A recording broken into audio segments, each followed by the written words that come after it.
On a seemingly ordinary Sunday, the tranquility of the day was shattered.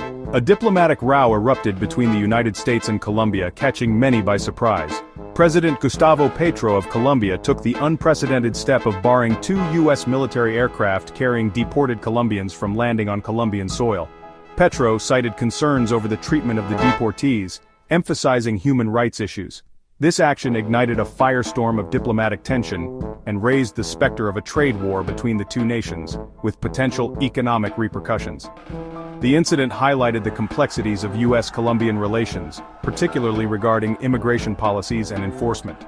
It underscored the deep sensitivities surrounding the treatment of migrants and the controversial use of military aircraft for deportations. This seemingly isolated event quickly escalated into a broader diplomatic crisis, with far-reaching implications.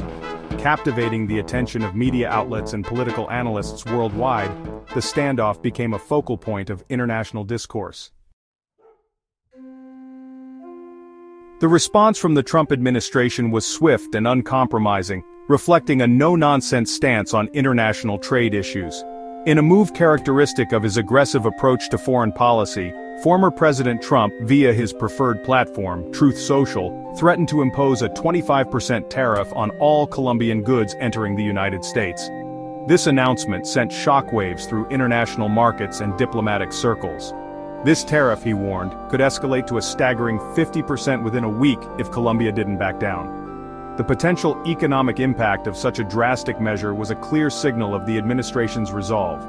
Adding fuel to the fire, the Trump administration also threatened to impose a travel ban on Colombian officials and revoke visas. This multifaceted approach aimed to exert maximum pressure on the Colombian government. The message was clear. The United States would not tolerate any perceived defiance from its South American ally, and it was willing to wield its economic might to ensure compliance. The stakes were high, and the world watched closely as tensions escalated. President Petro, for his part, refused to be bullied. He stood firm in his position, showing a resolute determination to protect the rights and dignity of his people. He took to X, formerly known as Twitter, to voice his outrage, condemning the treatment of Colombian deportees and demanding humane treatment for his citizens. His tweets quickly gained traction, drawing widespread attention and support. He pointed to a recent disturbing video showing handcuffed and shackled deportees being sent to Brazil as evidence of the mistreatment he aimed to prevent. This video sparked outrage and further fueled the debate on human rights. Petro, a left-wing leader known for his outspoken criticism of U.S. foreign policy, initially threatened to retaliate with tariffs of his own. His bold stance was seen as a direct challenge to the established norms of international diplomacy. This strong stance resonated with many in Colombia and across Latin America, where historical sensitivities to U.S. interventionism run deep. People took to the streets in support, voicing their approval of Petro's defiance.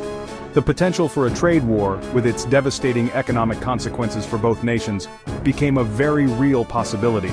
Analysts warned that such a conflict could disrupt economies and affect millions of lives on both sides. After days of tense negotiations, a fragile resolution emerged. The Colombian government agreed to accept the deported migrants without limitation or delay, including those on U.S. military aircraft. The White House, through Press Secretary Caroline Leavitt, confirmed the agreement, portraying it as a triumph for Trump's hardline approach. However, the agreement did not erase the underlying tensions. The U.S., while lifting the immediate threat of tariffs, announced that those sanctions would be held in reserve. Additionally, visa restrictions on Colombian officials and increased scrutiny of Colombians at U.S. airports would remain in place until the first deportation flight landed. This incident, though seemingly resolved, left a lingering chill on U.S.-Colombian relations.